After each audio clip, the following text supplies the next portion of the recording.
Good morning. My name is Jiazi Chen, and I'm currently a PhD student at the University of Hong Kong Center of Buddha Studies. Now, 4 years ago, I traded my more than 20 years of career in international finance and investments for academic studies in Buddhism. And that life-changing decision was largely influenced by my very dear Buddhist master, Bhikshuni Jie. And her master, Ren Jie, is the subject of my talk today. You may recall, Kalu Rinpoche yesterday in his talk said that we should always go back to the roots of the three jewels. You may have idem, you may have guru, but always go back to the roots of the three jewels. So in that auspicious light, and on the day of Guru Rinpoche, I would like to present Ren Jie's interpretations and pedagogical approach in teaching and meditating the three jewels. Now, why Ren Jie?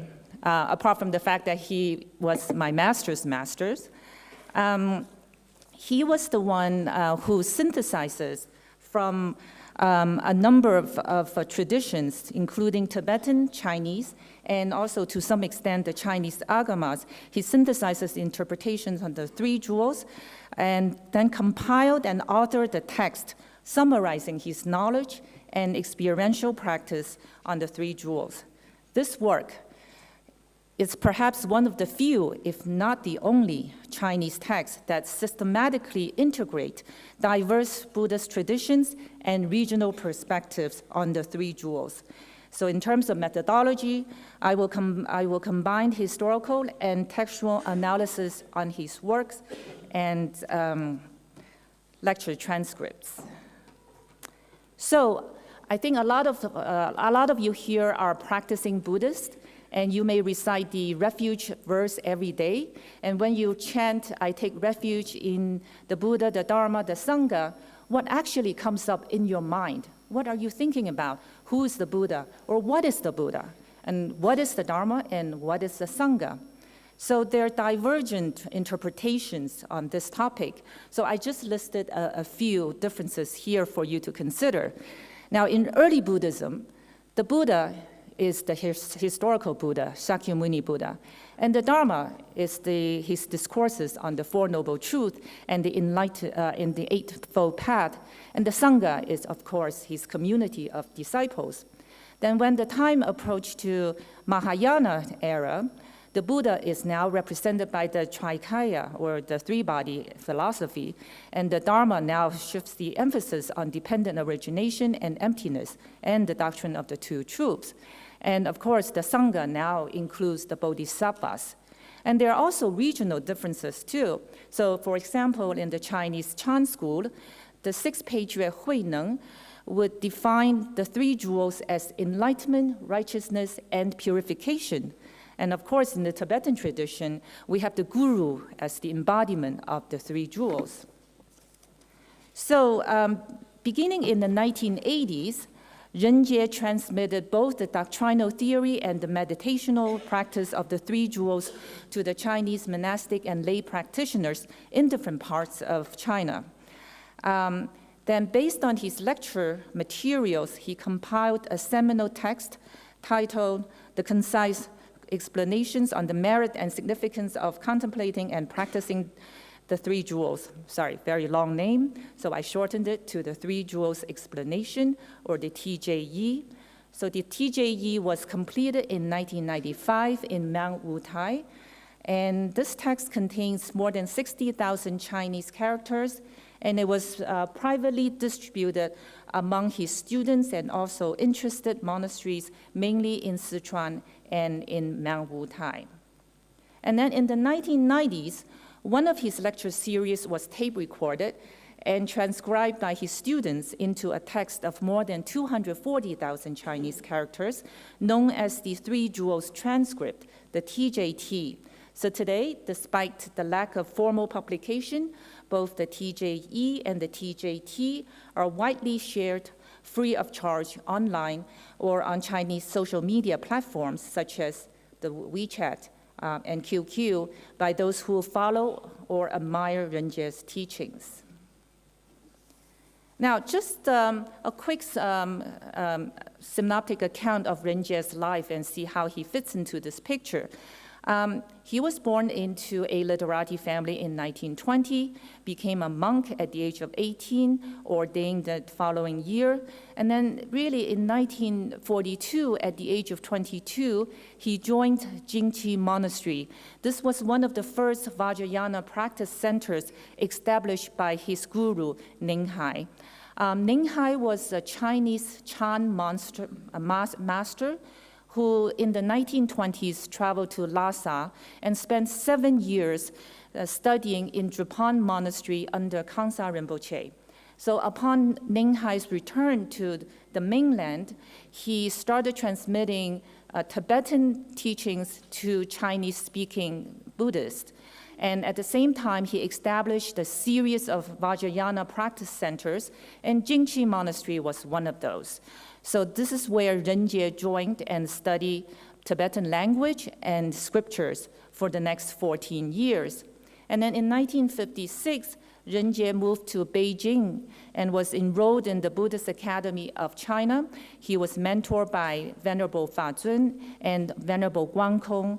Both of them actually went to Lhasa and studied in Gelug in monasteries with Ninghai around the same time. And in 1960s, Ren Jie began to translate a number of important Madhyamaka texts from Tibetan to Chinese.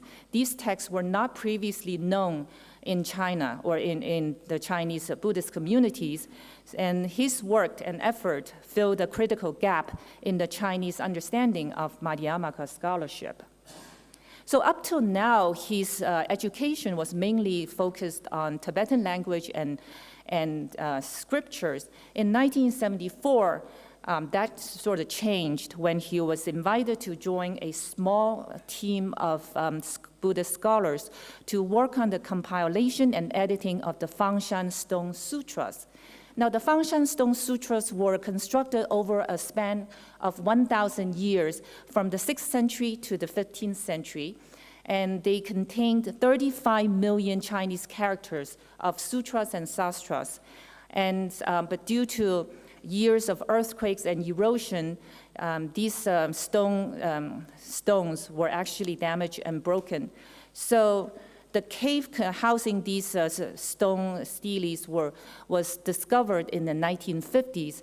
And when it was discovered, the Chinese government immediately sealed the cave for private preservation. So almost 20 years later, Ren Jie and other Buddhist scholars were invited to put together a catalog of this huge amount of Buddhist scriptures carved on stones. So after more than 10 years of effort, he finally completed a 24-volume of catalog of these sutras. This project cemented his reputation in Chinese textual preservation, complementing his earlier translations of Tibetan works. And after he retired, he devoted the rest of his life to translation, writing, and teaching. Now, just want to put together some context as to why he thought it was necessary to put together the TJE.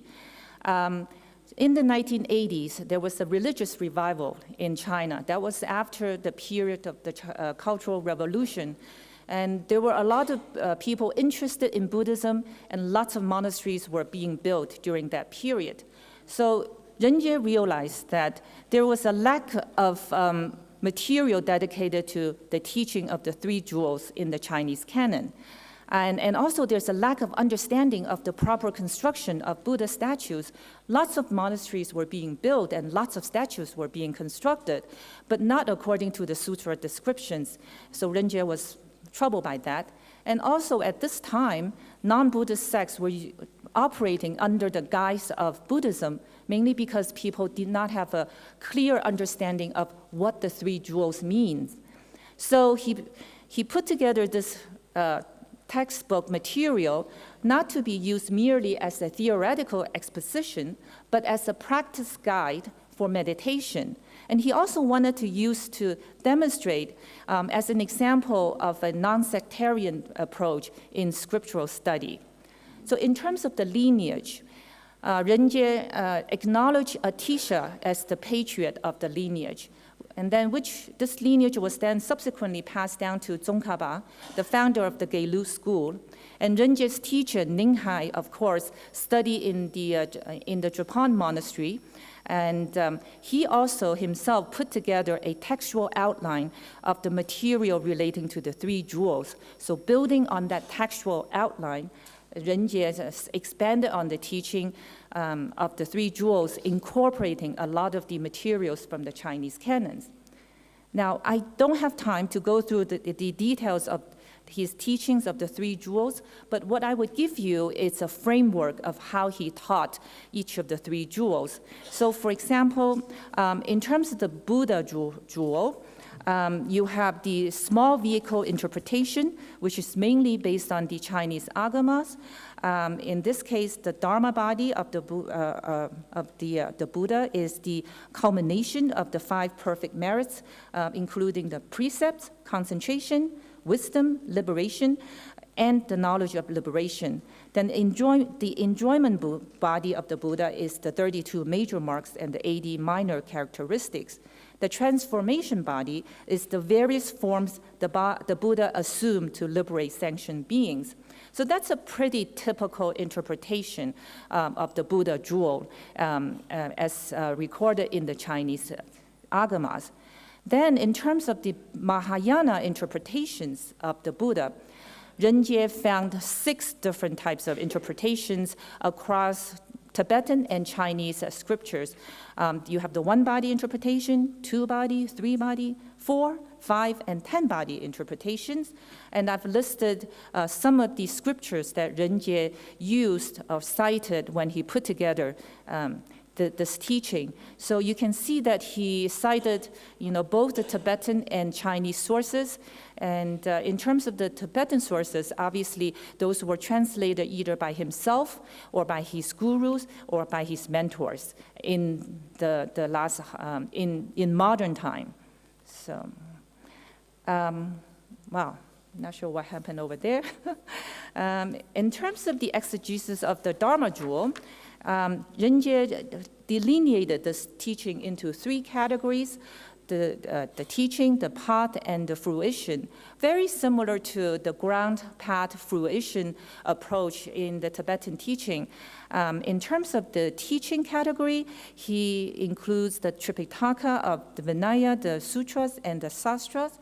And then the path is the 4 Noble Truths, the 12 links of dependent origination, and the 6 perfections. These are the practices by the Shravakas, Pratika Buddhas, and the Bodhisattvas. And then you have the fruition teaching, which includes nirvana with remainder, without remainder, and non-abiding nirvana. So you can see for this particular teaching, he cited the Mahaprajna Paramita Sastra, which is attributed to Nagarjuna and translated into Chinese by Kumara Jiva. And there's also the Avatamsaka Sutra that he cited. And then the Sangha jewel, apologies for the how it turned out. Again, 3 parts: monastics, the non-arhats, and then that's the ordinary Sangha. The learner Sangha is the practitioners of the paths to stream entry, once returners and non-returners. And then the non-learner Sangha, which includes the arhats, the Pratika Buddhas, and the Buddhas.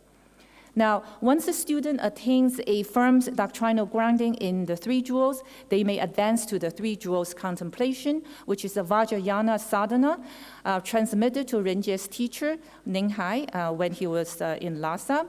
So I will just share some of the elements in this tantric ritual. It includes the contemplation of impurity, which is similar to the practice in the Theravada tradition. And then you also have the Guru Yidam visualization, repentance ritual, and emptiness meditation. So notably, this practice uniquely adopts the tantric somatic techniques, the working with the channels, the drops, the wind, and also the hybrid esoteric, exoteric framework, drawing on both sutra-based and Vajrayana sources. So just to conclude, so Ren Jie, a contemporary Sino-Tibetan masters systemized the study of the three jewels as a structured, doctrinal, and contemplative framework. His work bridges sectarian and linguistic divides by synthesizing the scriptures preserved in Tibetan and Chinese, and experiential practice transmitted in both Sutrayana and Vajrayana. He advocated a practical approach that emphasizes respect for all traditions while avoiding sectarianism. So his legacy includes a comprehensive textbook and commentarial transcript, providing present and future students with a structured foundation for studying and practicing the three jewels. Thank you very much for your attention.